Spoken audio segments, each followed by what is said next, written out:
Okay. Video 3.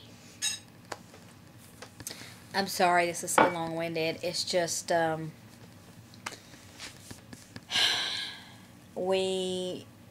have a lot to say. We've been through a lot. So, at this point, we've got certified, excuse me, I'm so sorry, licensed to foster care.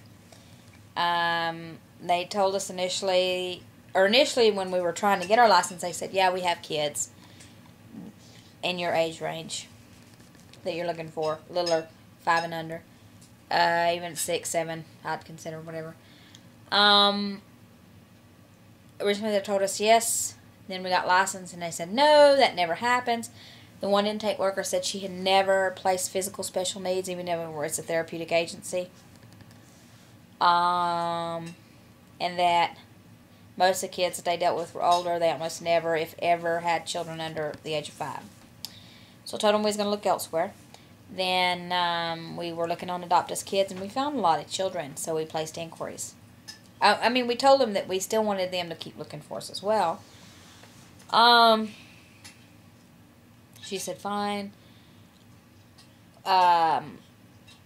We found several children, placed inquiries on Adopt Us Kids. I know I just repeated that. And then Adopt Us Kids would email us back, and like Adoption Exchange and Adoption.org, whatever, there's several websites, and ask for a home study. So I would email our licensing worker or our intake worker a few times. I mean, there was a lot of inquiries I was getting ready to email them to get our home study emailed to them. And there was one child in particular, I'd been watching him on Adopt Us Kids for 1.5 years or more, and on several other websites, and he kept popping up, disappearing, and popping up. And I love this little boy. I really wanted to be able to inquire. I have inquired a couple times, and we were never all the way licensed and never had our home study. Well, we got that now, or so I thought. And with our foster care license, so I found, after calling and inquiring about this child through Adopt Us Kids, his worker finally, and through another website, emailed and said, okay, I will look at your home study. Have your worker send your home study. I about peed my pants. I was so excited because this is the child that we feel the connection with. This is the child that I dream about, this little boy. I dream about the opportunity to be his mother so much. So I called our intake worker, and she said she had never really worked with Adopt Us Kids, and I was like, Meanwhile, I thought, I was told by several workers that you guys did, and she goes, well, she personally hadn't, and she had investigated it, but she had no problem sending her a home study. But she'd have to find out about it. And she'd do that on Monday, because this was on the Friday. So I emailed Adopt Us Kids, the worker who's in charge of this little boy, and I was so excited, and I told her a little bit about us and said, you'll probably get the home study, it'll be on Monday. Today's Monday. Excuse me.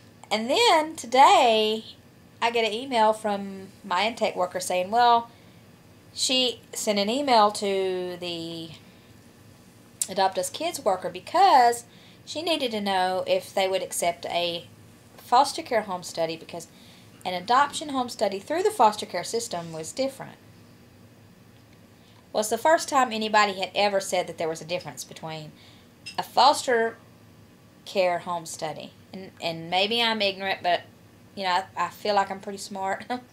I've done a lot of research and know wherever on any website that I've ever read, any research, any other agencies have ever said, there's many different home studies. There's an adoptive home study, there's a foster care home study, and then there's a foster to adopt home study. Nobody ever said there's 3 different home studies at least. They just said, hey, you need a home study. Right? So we have a home study. Just send the home study. But now the worker, my intake worker, who is great and I love her, is talking to my licensing worker, who is not a bad person, but I really don't think she knows what's going on. But she, of course, it's us. We're supposedly so ignorant. And they tried to explain that we don't understand foster to adopt and that we would have to go to another agency and get retrained and whatever and have an adoptive home study to foster to adopt him, because in North Carolina you have to foster, but to adopt you need to have an adoptive home study. But you need a foster home study. It's the same thing. You're basically checking out our criminal background check. You're checking out our histories. You're checking out if we're a safe family and a safe home. Right? Whatever. So, I finally get what they're talking about today, after arguing and arguing through email, of course. And I've cried, and I've even been on the phone with Adoptus Kids, and I've got to call them back, and it's just crazy.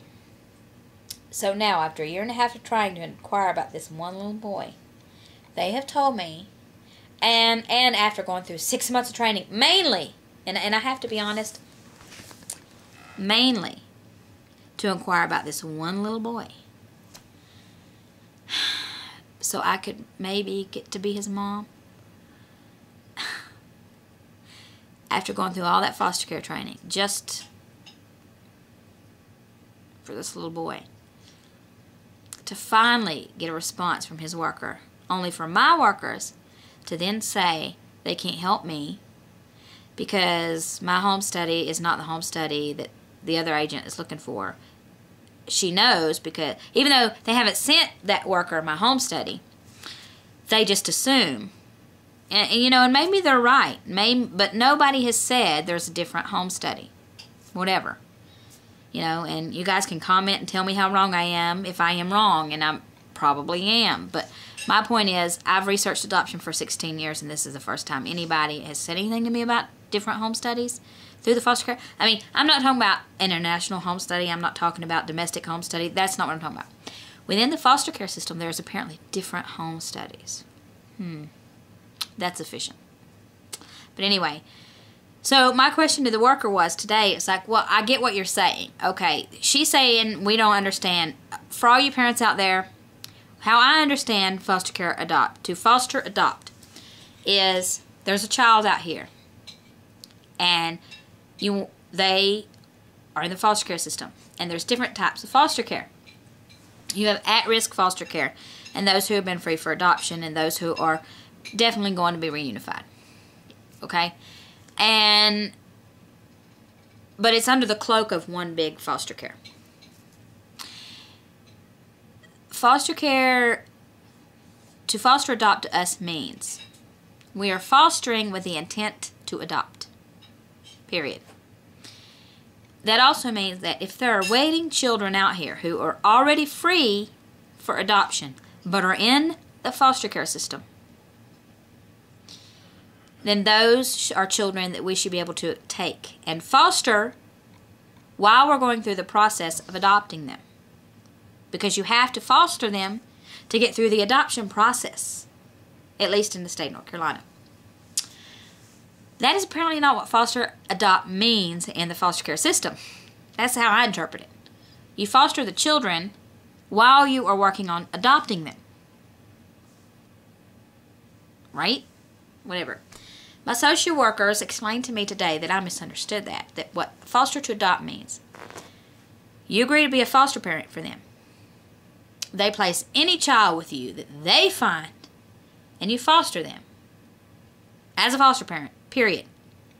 If ever they may become free for adoption, then you get the first dibs or the option to pursue adoption. And it sounds very similar, but there is a difference.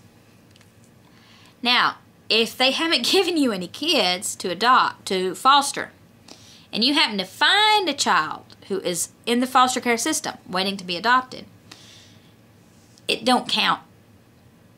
It doesn't count unless the social services find them, unless the social services place them in your home to foster only.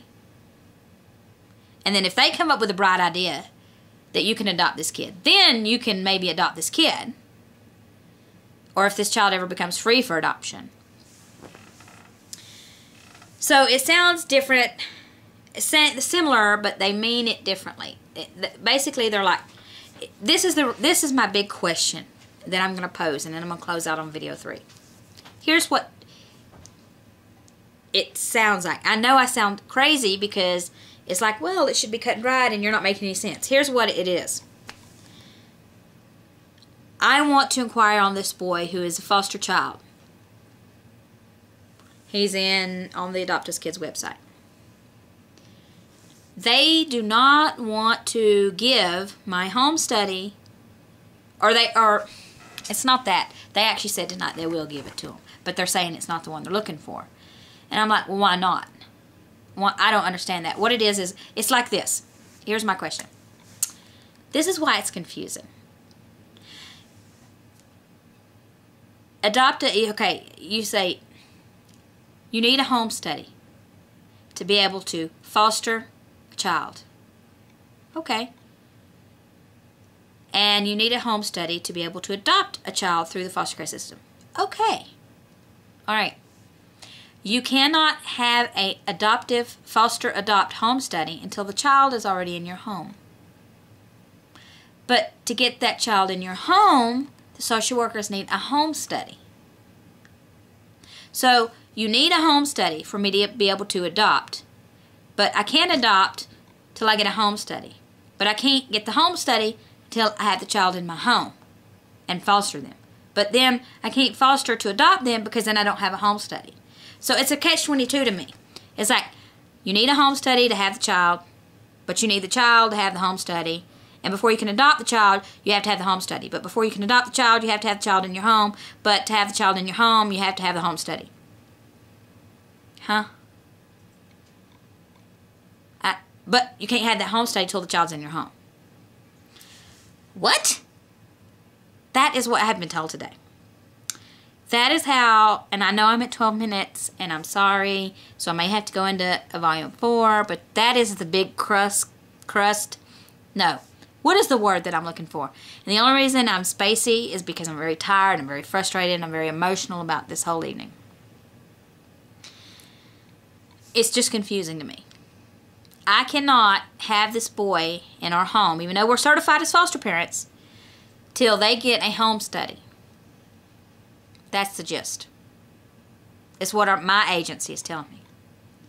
Till Adopt Us Kids gets a home study. But our agency is saying we can't get that home study till that child is already in our home. What? That's what foster care adopt means to them? So how does that even ever happen? So I feel like, well, so you're basically saying I can adopt the child that you give me even though we don't feel like that's a match.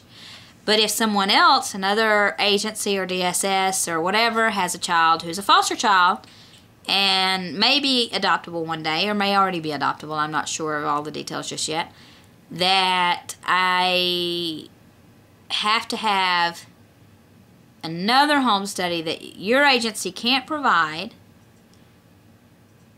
who can provide it? Because I have literally called 30 or more agencies. I have called Adopt Us Kids so many times that I called today crying, and the woman knew me by name.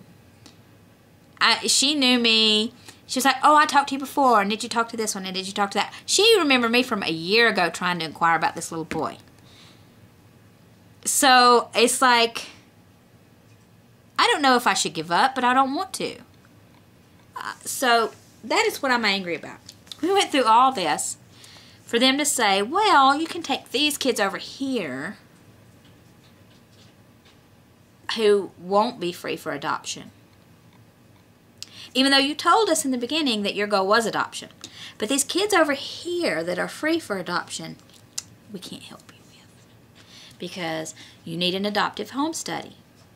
But you also have to foster them for 6 months or more before you can adopt them in your state. But for you to be able to get your home study, they have to be placed in your home. Well, how's that work? I just... If there are any social workers out there who happen to see this, please explain to me the logic of that thinking. Please. if there are any parents out here, you know, you as social workers are not bad people. Some of you do a really crappy job, but I don't know that's your fault. And you can get mad if you want. Oh well. As much as it is the system, as it were, or it's just ridiculous. I mean, it is just, it's like chasing a tail. It's like a cat chasing its tail. You know? We have an empty home. I have an empty child's room. I mean, not empty as in, I have a crib, toddler bed, I've got a twin bed, I've got toys, I've got clothes, boys and girls clothes for all ages, and no child. And there are hundreds of thousands of children that have nowhere to lay their head. Why does that make sense? Oh, by the way, and I'm running into 16 minutes here, and I may have to cut this video and make it like part 5, but I'm not stopping the video camera. We did, a couple weeks ago, through that agency that we're working with, get a referral for a 4-year-old, right at 4, a level 2, and his assessment, bless his heart, we've never really dealt with severely emotionally traumatized children. And all foster children to a degree will be emotionally traumatized. I know from experience, and I'm not even going into that. But those who are severely emotionally traumatized, he broke his own little nose. This is how bad his rages were. I have never dealt with a child with those kinds of issues. It was not, so my husband and I decided that we could not take him. And it was not his fault, and it was not because of him. It was because we did not feel qualified to be the best parents that he would need. We could take mild to moderate, not severe. And our agency kind of made me feel bad about that in the email today. And I'm like, would you rather have had me take him and not been able to provide for him, or he's been moved like 8 or 9 times? And while they waited till the mom got it together, and now they've decided, oh, he's free for adoption. Yeah, after you've practically made him unadoptable. But I really wanted him. I really did. But I am not what's best for this child, because I don't have the skill set to be the mother that he would need. So does that make me a bad person? Does that mean I don't get a chance at any other children who may fall under the qualifications that, you know, we are qualified to be parents for? But it was like, well, we gave you the option of the 3-year-old or 4-year-old, you know, and had you taken him, I'm like, look, the reason I didn't take him was for him. It would have been a disservice to that child had I taken him and not been qualified. That's part of the problem. They kept placing him in homes that was not qualified to help this little boy. That ain't my fault. And so I felt like they didn't want to help us. Or, well, I felt from the one worker, like, the fact that she even mentioned that, and, you know, was like, well, you didn't get the child you wanted, and so you don't want to take the child we wanted. It wasn't that. It was, I would have very much liked to have taken the child they referred us. Finally, but they referred us a child that was really out of our league. And it wasn't fair to the child. So if that makes me wrong for thinking of the child's best interests instead of what I want, then I'm wrong. You know, maybe the agency's right and we should have took him, but I don't, no, they weren't. I'm sorry. I'm not going to be diplomatic about that. My husband and I made the right call in not taking this boy because we could not have been the parents he needed with his level of disability. But that doesn't mean that I should be punished and not be allowed to take those children that we are qualified for. So, if somebody can explain to me if I'm viewing this all wrong, or is the home study process through the foster care system made really difficult, more difficult than it needs to be. Anybody else have this experience, or am I just crazy? All right, I'm going to stop with this series of conversations. It's been like 3 or 4 or maybe 5 videos by the time I bust this up. I'm like 20 minutes here. All right. Anybody got any ideas or support or input or criticism? I'll take it all at this point. Thanks. Bye.